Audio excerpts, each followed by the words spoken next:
সবগুলো ব্রেনের উপরেই কিন্তু যে জিনিসটা আমরা ব্রেনের ক্ষেত্রে খেয়াল করি না, যে আমাদের ডে টু ডে স্ট্রেস, তারপর ধরুন খুব একটা মানে কমন জিনিস, এই যে সাউন্ড পলিউশনের আলটিমেট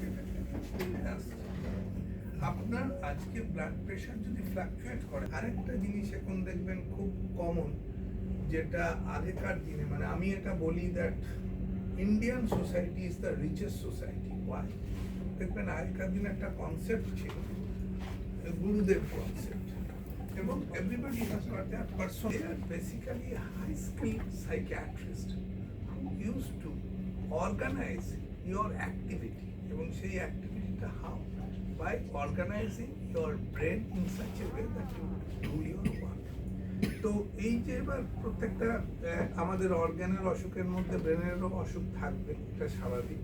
সেই অসুখের চিকিৎসা অনেকভাবে হয়। একটা হচ্ছে assurance is the biggest treatment, but I believe. কিন্তু কথা বলে করি, অন্য প্যারামিটারগুলোকে ঠিক করে করি। আরেকটা জিনিস যেটা আপনারা পরিচিত, একটা ফিজিওথেরাপি, সোয়ালো থেরাপি, এগুলো। তার সঙ্গে এই আরেকটা জিনিস যেটা ছিল, হয়তো আমরা নোয়িংলি অর আননোয়িংলি আগে ইউজ করেছি, কিন্তু এখন with evidence we have started using it, is the music therapy. Now music therapy different কিরকম, কেমন ভাবে পার্কিনসোনিয়ান ডিজিজে রিদমিক মিউজিকটা কেমন ভাবে কি করছে, এগুলো তো doctor Sen, doctor Pal in details বললেন। যারা গান ভালো জানেন তারা দিস নোটস, টোনস, রিদম এগুলো ভালো বলতে পারবেন। এগুলো আমি ভালো বুঝি না, যেটা বুঝি না সে নিয়ে কথা না বলাই ভালো। একটাই জিনিস যেটা উনি বললেন, যে ফাংশনাল এমআরআই করে যেটা দেখা গেছে, music therapy increase the grey matter volume.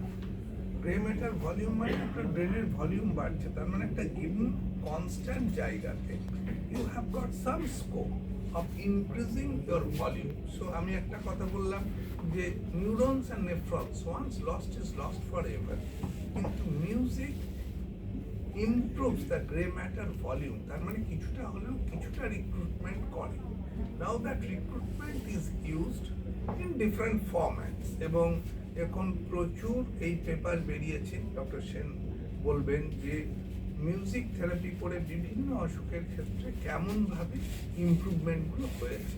তো এটা তো এখন ইনিশিয়াল ফেজ। আমার মনে হয় প্রত্যেকটা সায়েন্টিফিক কাজকর্মে যত দিন যাবে will be enriched with more information. এখন আপনাদের সামনে দুজনকে তো ডক্টর সেন দেখালেন, দোজ আর দ্য এক্সাম্পলস যে মিউজিক থেরাপি কেমনভাবে এই জিনিসগুলোর উপর এগিয়ে নিয়ে এসেছে। এবং আপনারা নিজেদের পার্সোনাল লাইফে, মানে এটা বলছি না যে সবাই আমরা অসুস্থ, অতএব সেই জায়গায় সুস্থতার মধ্যেও পার্সোনাল লাইফে দেখবেন, once you are going through any musical environment, you are getting refreshed in some way or other.